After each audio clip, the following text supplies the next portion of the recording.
Watu wapindi Mungu nyinshi cyane kandi umwaka utaha tuzagaruka dufite umwanya munini cyane. Bizaba ari ibintu bimeze neza. Bwira mugenzi wawe bizaba ari ibintu bimeze neza. Imana irumugisha cyane. Reka turirimbe indirimbo ya nyuma.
ataraba siko musani natangu kawaida mtu anakuwa sisi kuingia introduction anakuwa sisi ndio ndio kuishikia kufuata kanya kugarisha kuingia kama na kwa sababu kama shimire abantu bose badufashije n'urwego rwacu neza abantu bambere shimira n'urwego rw'ingaha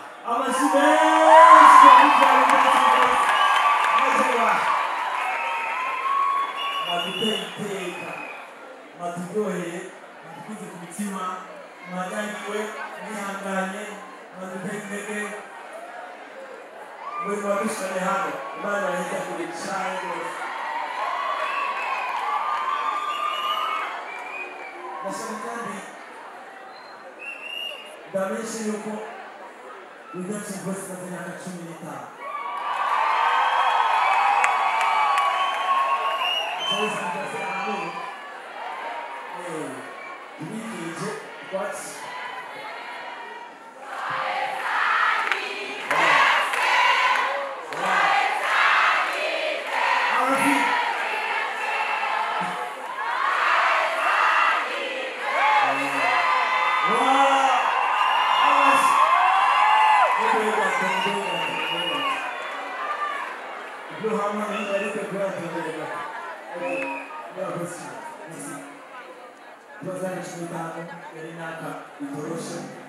nabivuze twabutanguye turabana turi bato bose abantu bashinzwe n'umunsi barubatse kubana n'umuryango umwanya bari natwe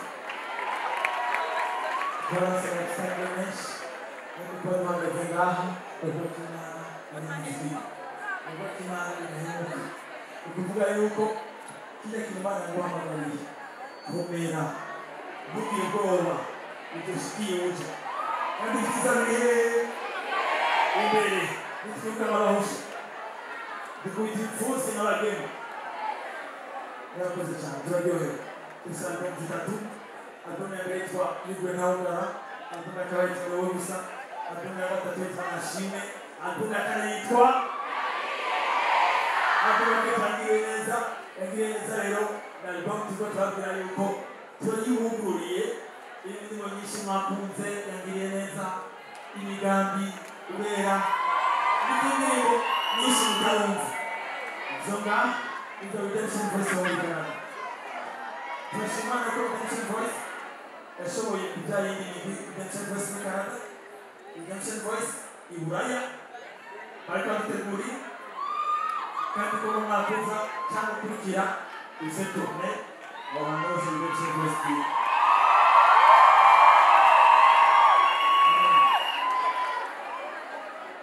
Nashimire rero abategura igitaramo ushimisha Blue Harmony mwarakoze cyane mwakoze ibintu byiza cyane akabura wone mwarakoze maze tugira pase mu buryo tugiye tugira mu buzima mwarakoze cyane mana hezuriye nashimira partenaire ba Blue Harmony Uganda Airlines Grace Media mwese mwarakoze cyane abantu mwese mwitanze sponsor mutashimye kwiyandika turabashimiye nimwe bivuye ku mutima nashimire uwatwanditse nashimire kwambara ibintu nibyavuye muri Canada nibyavuye muri Sweden ibintu nibyo ngaha ibijugu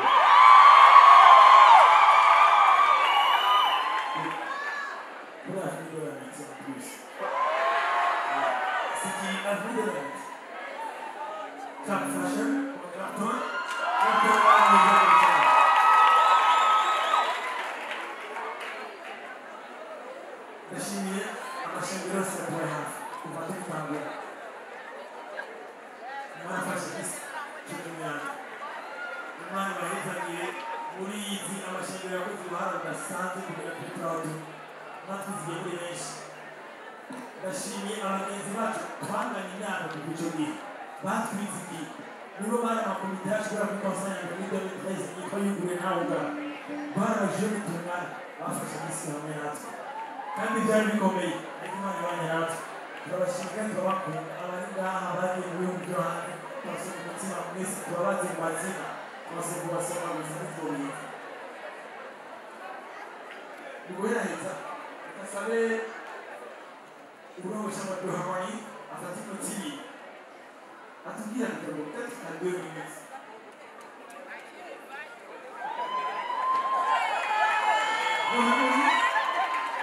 Apôtre Jean-Paul Magnacusa,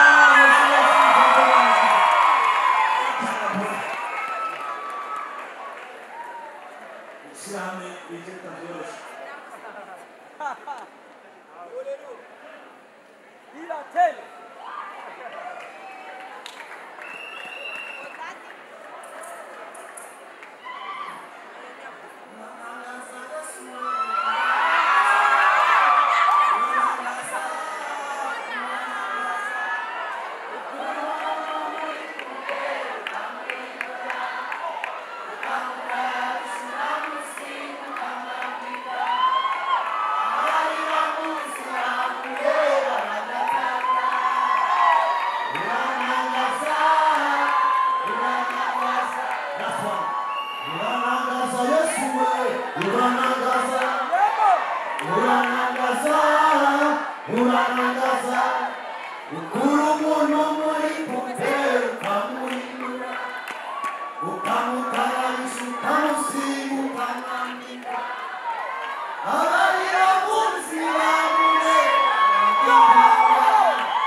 abanyamakuru